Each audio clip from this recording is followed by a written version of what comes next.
আলহামদুলিল্লাহি ওয়াহদা ওয়াসসালাতু ওয়াসসালামু আলা মান লা নাবিয়্যা বা'দা। এক একজন এক এক মতের দিকে ডাকতেছে, এক একজন এক এক পথের দিকে ডাকতেছে, এক একজন এক এক আদর্শের দিকে ডাকতেছে, এক একজন এক এক দলের দিকে ডাকতেছে। আসলে আমরা কোন পথের অনুসরণ করব? আমরা কোন দিকে ছুটব? কার কথাটা অনুসরণ করব? কার কথাটাকে গ্রহণ করব? উম্মার বৃহৎ একটি অংশ এই চিন্তায় এবং ফিতনায় নিমজ্জিত। তারা আসলে কার কথা গ্রহণ করবে, কোন পথে চলবে, কার আদর্শ গ্রহণ করবে? অধিকাংশ সময়, জীবনের অধিকাংশ একটি সময় নিজের অজ্ঞতার কারণে এবং নিজের অবহেলার কারণে এইরকম পরিপূর্ণ জ্ঞানও অর্জন করতে পারিনি যে নিজে থেকে কোরআন হাদিস বুঝবো, যে নিজে থেকে কোরআন হাদিস বুঝবো, যে নিজে থেকে কোরআন সুন্নাহ গ্রহণ করব, যে নিজে থেকে সঠিক আমলের পথে চলবো, যে নিজে থেকে সঠিক আলেম চিনতে পারবো। এইরকম পরিপূর্ণ জ্ঞানও অর্জন করতে পারিনি যে কারা সঠিক কথা বলে। আকিদা বিষয় জানি না, বেদাআত সম্পর্কে জানি না, সুন্নাহ সম্পর্কে জানি না, আল্লাহ সম্পর্কে জানি না, এইরকম পরিমাণ জ্ঞান অর্জন করতে পারিনি। তাহলে এই ব্যক্তির জন্য কী হবে? সত্যকে জানার জন্য যারা উদ্গ্রীব, এবং সেই সত্যান্বেষী ভাইদের উদ্দেশ্যে, বোনদের উদ্দেশ্যে আমি বলতে চাচ্ছি, তোমাদের জন্য পথ সঠিক, একদম সঠিক। তারা যদি এই কথাটা গ্রহণ করতে পারে, তারা যদি এই সঠিক পথে চলতে পারে, ইনশাআল্লাহ তারা যদি এই কথাটা গ্রহণ করতে পারে এবং মানতে পারে, সে পরিপূর্ণভাবে কোরআনও মানতে পারবে এবং রাসূলের সুন্নাহ গ্রহণ করতে পারবে। কোনো পথভ্রষ্ট, কোনো বেদাআতি তাদেরকে পথভ্রষ্ট করতে পারবে না। কোনো ফিতনাবাজ, কোনো মিথ্যুক, কোনো কায্যাবের তাদেরকে ধোঁকা দিতে পারবে না ইনশাআল্লাহ। তারা সঠিক আলেম চিনতে পারবে ইনশাআল্লাহ। আসুন সেই সঠিক পথ আল্লাহ সুবহানাহু ওয়া তাআলা ইরশাদ করতেছেন সূরা আহজাব 21 নম্বর আয়াত। আল্লাহ সুবহানাহু ওয়া তাআলা বলছেন, লাকাদ কানা লাকুম ফি রাসূলিল্লাহি উসওয়াতুন হাসানাহ লিমান কানা ইয়ারজুল্লাহি ইয়াউমিল আখির ওয়া যাকারাল্লাহু কাসীরা। আর অবশ্যই তোমাদের জন্য রয়েছে রাসূলের মধ্যে উত্তম আদর্শ, রাসূলের মধ্যে রয়েছে উত্তম আদর্শ। আর এটা হচ্ছে সেই ব্যক্তির জন্য যারা একমাত্র আল্লাহকে এবং শেষ দিবসের প্রতি বিশ্বাস রাখে। যারা আল্লাহর প্রতি বিশ্বাস রাখে এবং শেষ দিবসের প্রতি বিশ্বাস রাখে, তার অনুসরণ, তার জন্য কাজ হচ্ছে একমাত্র রাসূলের মধ্যেই উত্তম আদর্শ।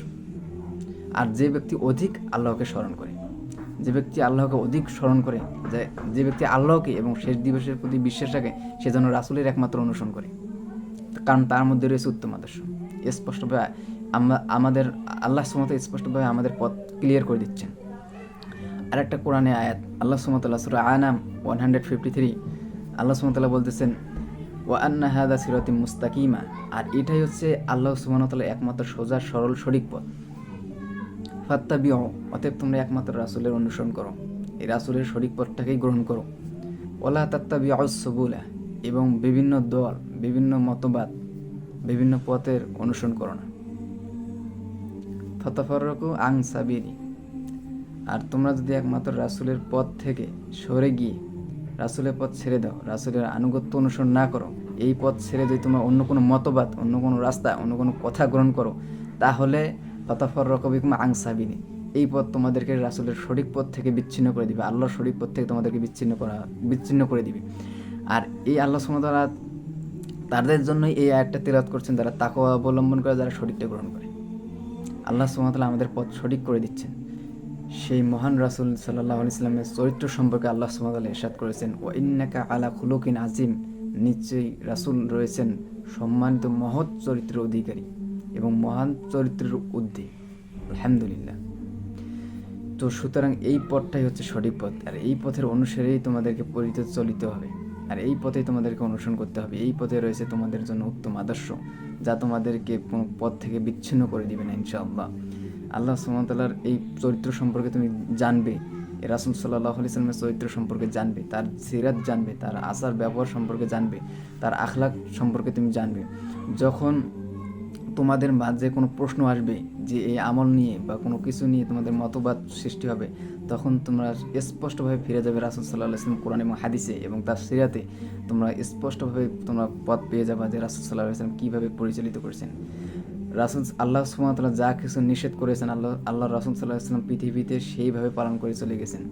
আর আল্লাহ সুবহানাহু ওয়া তাআলা যেগুলো নিষেধ করেছেন, রাসূল সাল্লাল্লাহু আলাইহি ওয়াসাল্লাম পরিপূর্ণভাবে সেগুলো নিষেধ মান্য করে চলে গেছেন। অতএব আমাদের জন্য পথ একদম সহজ এবং পরিষ্কার, যে আমরা একমাত্র রাসূলের অনুসরণ করব।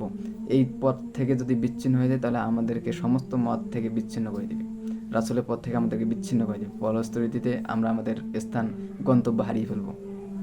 রাসূলের সিরাত সম্পর্কে ইমাম ইবনুল কাইয়িম রাহিমাহুল্লাহ তার জাদুল মাআদ গ্রন্থটি অবশ্যই পড়বেন। ভারতবংশের সর্বশ্রেষ্ঠ একজন আলেম ছিলেন, তার বইটি পড়বেন অবশ্যই। আর রাহিকুল মাকতুম, বাংলাদেশের প্রসিদ্ধ একজন আলেম প্রফেসর ডক্টর আসাদুল্লাহ আল গালিব, সিরাতে রাসূল, এই রাসূল ইমাম তিরমিজি তার শামাইলে তিরমিজি বইটি, এগুলো গ্রন্থ অথেন্টিক যে বই, এই বিষয়গুলো পড়লে আমরা অবশ্যই রাসূল সাল্লাল্লাহু আলাইহি ওয়াসাল্লামের সিরাত এবং জীবনী সম্পর্কে জানবো। আর রাসূলের সম্পর্কে জীবনী সম্পর্কে জানলে আমরা আলেমদের চিনতে পারবো, আমরা সঠিক চিনতে পারবো যে রাসূল সাল্লাল্লাহু আলাইহি ওয়াসাল্লাম সম্পর্কে কে মিথ্যা বলে আর আমাদেরকে কোন পথে চলতে হবে। রাসূলের সিরাত পড়ুন, জীবনী পড়ুন, নিজেকে পরিবর্তন করুন এবং সঠিক পথ পেয়ে যাবেন ইনশাআল্লাহ। আমাদেরকে কোনো মিথ্যক, কোনো কাযযাব, কোনো দল, কোনো মতবাদ আমাদেরকে ভ্রান্ত পথে নিয়ে যেতে পারবে না ইনশাআল্লাহ। আমাদের জন্য একমাত্র আনুগত্য অনুসরণীয় হচ্ছে রাসূল সাল্লাল্লাহু আলাইহি ওয়াসাল্লাম। আমরা যেন এ থেকে কখনো বিচ্ছিন্ন না হয়ে যাই, রাসূলের পথ ছেড়ে যেন আমরা কোনো দল, মতবাদ, ইমামদের পথে চলে না যাই। আল্লাহ সুবহানাহু ওয়া তাআলা আমাদেরকে সকলকে তৌফিক দান করুক। হে সত্যান্বেষী ভাই এবং বোন, আপনাদের উদ্দেশ্যে বলতে যাচ্ছি যে এই পথ ছেড়ে কখনো যেন আমরা বিপদগামী না হই ইনশাআল্লাহ।